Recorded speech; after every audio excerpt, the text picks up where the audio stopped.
ಭಾಳ ದಿನದಿಂದ ತಾವೆಲ್ಲ ಅನೇಕ ಪ್ರಶ್ನೆಗಳನ್ನು ನಾನು ಕೇಳ್ತಾ ಇದ್ರಿ. ನಮ್ಮ ಮಂತ್ರಿಗಳಂತ ನಾಗೇಂದ್ರ ಅವರು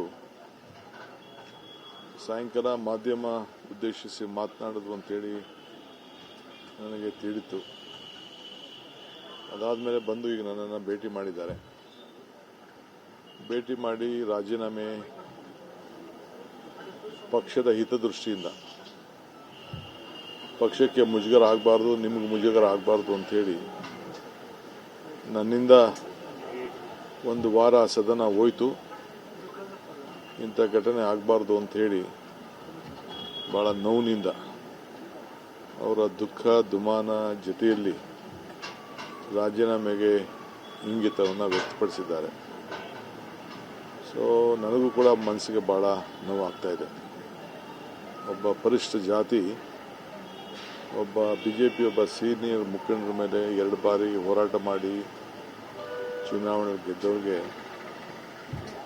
ಸತ್ಯಕ್ಕೆ ದೂರವಾದಂಥ ವಿಚಾರವನ್ನು ಮುಂದಿಟ್ಟುಕೊಂಡು ಯಾವ ರೀತಿ ಬಡಜನತೆ ಬಗ್ಗೆ, ದಲಿತರ ಬಗ್ಗೆ ಅನ್ಯಾಯವನ್ನು ಬಿಜೆಪಿ ಮಾಡ್ತಾ ಇದೆ ಅನ್ನೋದಕ್ಕೆ ಒಂದೇ ವಿಚಾರಕ್ಕೆ 2 ಬಾರಿ ರಾಜೀನಾಮೆ ಯಾರು ಕೊಟ್ಟಿದ್ದಾರೆ ಈ ದೇಶದಲ್ಲಿ ಅಂತಂದರೆ ಸುಳ್ಳು ಆರೋಪಕ್ಕೆ ಇವತ್ತು ನನ್ನ ಸಹೋದ್ಯೋಗಿ ನಾಗೇಂದ್ರರವರು.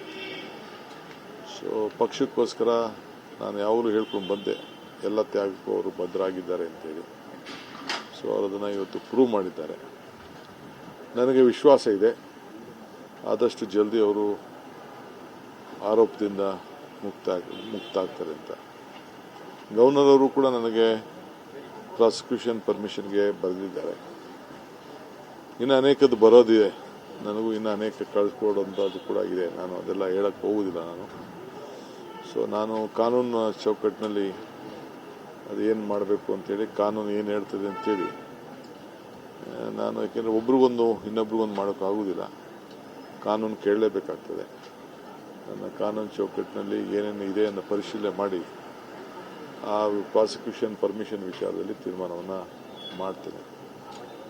ಈಗ ಅವರು ವ್ಯಕ್ತಪಡಿಸಿದ್ದಾರೆ.